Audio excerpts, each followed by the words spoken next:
ओम नमो नारायणा। भारत की इस पवित्र धरती पर सदियों से ऋषि मुनियों ने व्रत और त्योहारों के माध्यम से मनुष्य को मोक्ष का मार्ग दिखाया है। इन सभी तिथियों में माघ पूर्णिमा का स्थान सबसे ऊपर माना जाता है। धार्मिक ग्रंथों के अनुसार माघ मास में स्वयं देवलोक से सभी देवी देवता धरती पर पधारते हैं और पवित्र नदियों में स्नान करके मनुष्य को अपना आशीष देते हैं। माघ पूर्णिमा का चंद्रमा अपनी पूर्ण कलाओं के साथ जब आकाश में चमकता है, तब उसकी किरणें धरती पर अमृत बरसाती हैं। इस दिन का महत्व इतना विशाल है कि इस दिन किया गया एक छोटा सा दान भी कोटि गुना फल देता है। आइए आज हम इस पावन तिथि की उस विस्तारित कथा का श्रवण करते हैं, जो मनुष्य के पश्चाताप, निश्चल भक्ति और भगवान विष्णु की अपार कृपा की एक जीवंत मिसाल है। प्राचीन काल की बात है। नर्मदा नदी के पावन तट पर शुभ व्रत नाम के एक ब्राह्मण रहा करते थे। शुभ व्रत बड़े विद्वान थे।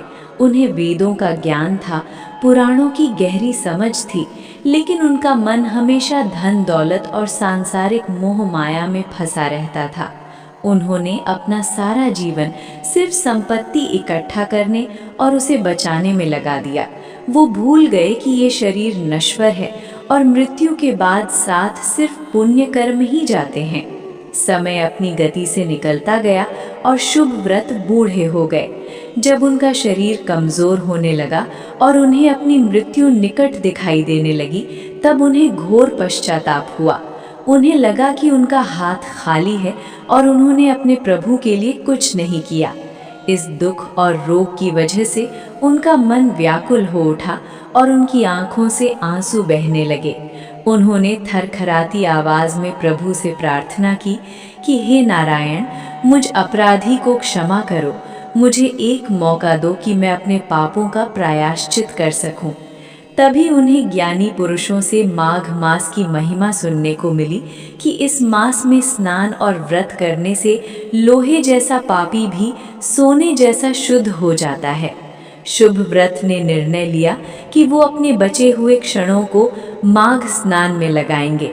जब माघ पूर्णिमा की तिथि आई, तब वो अत्यंत दुर्बल होने के बावजूद बड़ी मुश्किल से नर्मदा तट पर पहुँचे। उन्होंने कपकपाती ठंड में नदी में स्नान किया और पूरे दिन निर्जला व्रत रखकर भगवान विष्णु का ध्यान किया। उन्होंने अपनी उम्र भर की कमाई का एक बड़ा हिस्सा गरीबों और ज़रूरतमंदों में दान कर दिया। पूर्णिमा की उस रात जब उन्होंने कथा सुनी और प्रसाद ग्रहण किया, तो उनका हृदय निर्मल हो गया और उनकी आत्मा शांति से भर गई। कुछ ही समय बाद जब उनके प्राण निकले, तो उन्हें लेने के लिए स्वयं विष्णु दूत आए। केवल उस एक माघ पूर्णिमा के निष्काम व्रत ने उनके जीवन भर के लोभ और पापों को धोकर उन्हें बैकुंठ धाम में स्थान दिला दिया। ये कथा हमें सिखाती है कि भले ही हमने जीवन में कितनी ही गलतियां की हों, लेकिन अगर अंत समय में भी सच्चा पश्चाताप हो और हम प्रभु की शरण में जाएं, तो उद्धार निश्चित है। माघ पूर्णिमा की एक और अद्भुत कथा कांतिपुरी नगरी के एक निर्धन ब्राह्मण दंपति की भी है। वो ब्राह्मण और उसकी पत्नी अत्यंत धार्मिक थे, लेकिन उनकी कोई संतान नहीं थी, जिस कारण लोग उन्हें बांझ कहकर उनका अपमान करते थे। वो लोग दर दर भटकते, लेकिन हर जगह से निराशा ही मिलती। एक दिन उनकी भेंट एक सिद्ध योगी से हुई। योगी ने उन्हें बताया कि उनके पूर्व जन्म के कर्मों के बंधन उन्हें दुख दे रहे हैं, लेकिन माघ पूर्णिमा का व्रत सभी पूर्व जन्मों के दोषों को काटने की शक्ति रखता है। ब्राह्मण दंपति ने पूर्ण विश्वास के साथ व्रत रखा, सत्यनारायण भगवान का पूजन किया और पूर्णिमा के चंद्रमा को जल अर्पित किया। भगवान उनकी इस निष्ठावान श्रद्धा से इतने प्रसन्न हुए कि अगले ही वर्ष उनके घर एक तेजस्वी पुत्र का जन्म हुआ। इस व्रत के प्रभाव से उनका घर अन्न, धन और खुशियों से भर गया। माघ पूर्णिमा सिर्फ एक तिथि नहीं, बल्कि प्रभु से मिलने का एक दिव्य द्वार है।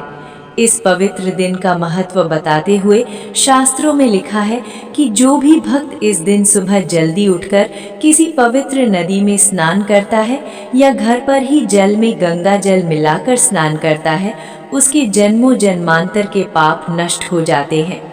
इस दिन तिल, कंबल, कपास और अन्न का दान करने से मनुष्य को अश्वमेध यज्ञ के समान फल मिलता है।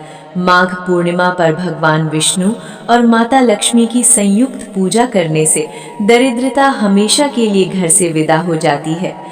जो व्यक्ति इस कथा को सुनता है या दूसरों को सुनाता है, उसके जीवन के सारे संकट कट जाते हैं और अंत में उसे प्रभु के चरणों में स्थान मिलता है। इसलिए हर वर्ष माघ पूर्णिमा पर हमें अपने अंदर के विकारों और अहंकार को नदी में बहा देना चाहिए और प्रभु की भक्ति का नया उजाला अपने जीवन में लाना चाहिए। श्री सत्यनारायण भगवान की जय।